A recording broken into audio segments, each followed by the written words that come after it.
You are the icing on my cake. You are the smile I can't. Hey guys, so today I am going to be telling you my Hurricane Sandy story, and I'm pretty much just going to go day by day explaining to you guys what happened. And I'm lucky enough to not have that traumatic of a story, but I think it's kind of interesting and I want to share it with you guys, especially for you guys that are on the California side of the country or in a totally different country and you guys don't really know what's going on. I'd love to share my story with you guys. So everything kind of started for me Sunday night, which was October 28th, I believe, and we got a call from my school saying that we didn't have school Monday, which was kind of a shock for me because I kind of assumed that we would have school Monday but no school Tuesday. So not having school Monday was a little bit like, oh my gosh, like we're taking a lot of precaution for this storm that isn't supposed to be that big of a deal. So that was kind of, a little bit shocking. And I was fortunate enough to have power up until Monday night, which was October 29th. And I lost power at about 7 o'clock. And my family has never lost power for more than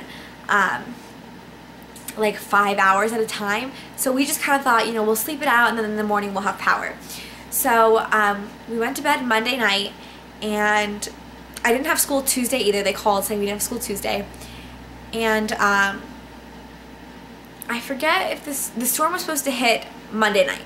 So there was a lot of wind, a lot of rain, and I decided not to sleep in my room because I have a really big tree outside my window, and it's kind of small.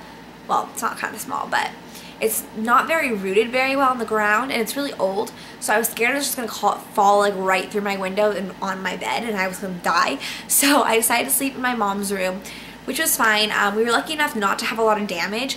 There was a lot of wind Monday night. I had a really hard time sleeping because there was so much wind, and you could hear branches snapping and you could see that the trees bending. So that was really, really scary. And when we woke up Tuesday morning, we still had no power, but I'm fortunate enough to say that my house didn't get any damage and my neighborhood really didn't have a lot of damage. We had a couple trees down here and there. My neighbor's house had a tree fall on it, but they're fine. Nobody got hurt. I had a tree fall across my driveway, and I'll post a picture of that. I'll post a picture of the tree on top of the driveway and then the roots as well.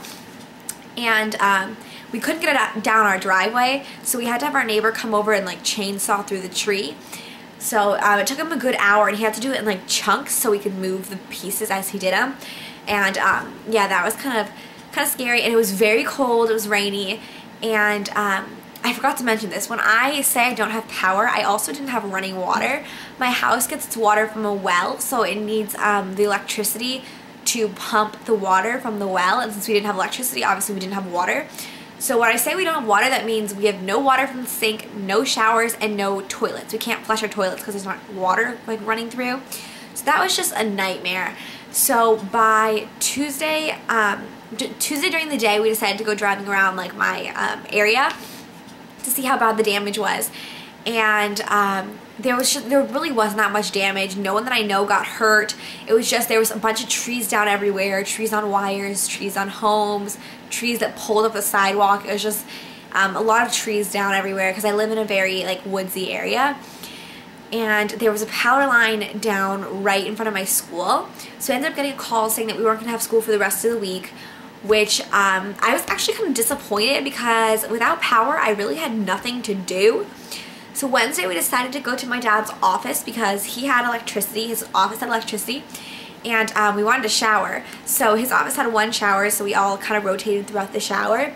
And his office's cable and Wi-Fi wasn't working, so again we were just kind of sitting around his office, but it was warm, and we had heat and we had lights, so it was worth it. But again, it was kind of boring, didn't really have anything to do, but we got to shower.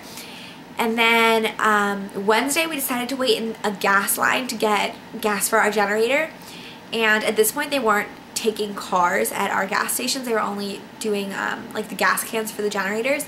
So I'll show you, I'll post a picture of the line too because it was kind of funny, it was really long. So I'll post a picture here.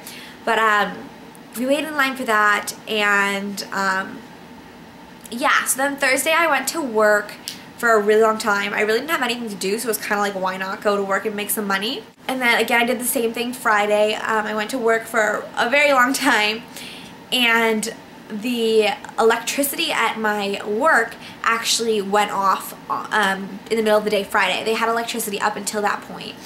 And the electricity went off, so most of the families left once the electricity went off. But a couple of the families stayed, and after about an hour and a half after the power went off, the fire alarm went off. And so we all had to go outside, and there's like a certain area they tell us to go when the fire alarm goes off, and there was trees on that, like, on top of the area, so we couldn't go there, so we were just like standing outside, and the fire trucks had to come. And yes, that was a really big deal. And my house at this point obviously hasn't had heat for like 4 days, so it was about 54, 52 degrees. I have a picture of my little thermometer thing back there, so I'll post that here. But my house was freezing, and I literally slept in a winter coat, winter hat, ski socks, like 2 pairs of pants, 6 blankets. It was freezing. So my dad's secretary had spent pretty much all day Friday trying to find us a hotel to stay at because my house was freezing and we couldn't flush our toilets. And she ended up finding us a hotel Friday night. And so we got to this hotel, we checked in, and my dad had to go pick up my brother up from the movies, so he left, and I forget why, but they had to go home, like back to my house for some reason, and they called us and they're like, the power's back on. So we literally checked in the hotel and then checked right out after, and we came home. So I got power back Friday, which was really nice. And Halloween was Wednesday, and it got canceled in my town, obviously, for obvious reasons. There was power lines down and wires down, and people still, it's Sunday today, and people still don't have electricity. So I'm very fortunate to have electricity back. And yeah, so that's my Sandy story. I really know it's not that tragic, but I thought it was kind of interesting, and I wanted to share it with you guys. So I hope you enjoyed this video. Thank you so much for watching, and I'll see you in my next one. Bye!